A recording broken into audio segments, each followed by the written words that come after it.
నేను అడుగుతున్నా, ఒక్కసారి మీరు ఆలోచించమని కోరుతా ఉన్నా.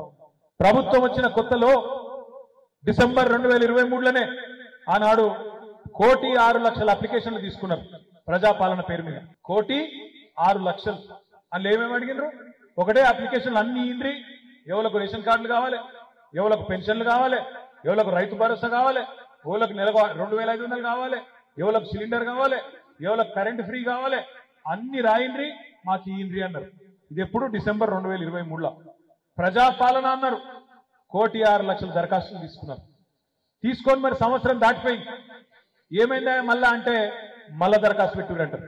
దేనికి మళ్ళా దరఖాస్తు? ఇందిరా మిల్లుకు పెట్టు, కుల గణన అని చెప్పి మళ్ళా ఇంటికి సర్వే. ఇలా ఎవడన్నా బతుకుతున్నా ఈ ప్రభుత్వంలో అంటే ఒక జిరాక్స్ షాపులకు మాత్రం గిరాకీ బాగున్నారు. ఏడబడతారు జిరాక్స్ షాపులలో మాత్రం తీసిందే తీసుడు, ఇచ్చిందే ఇచ్చుడు. ఒక్క పని సంవత్సరం దాటిపోయింది.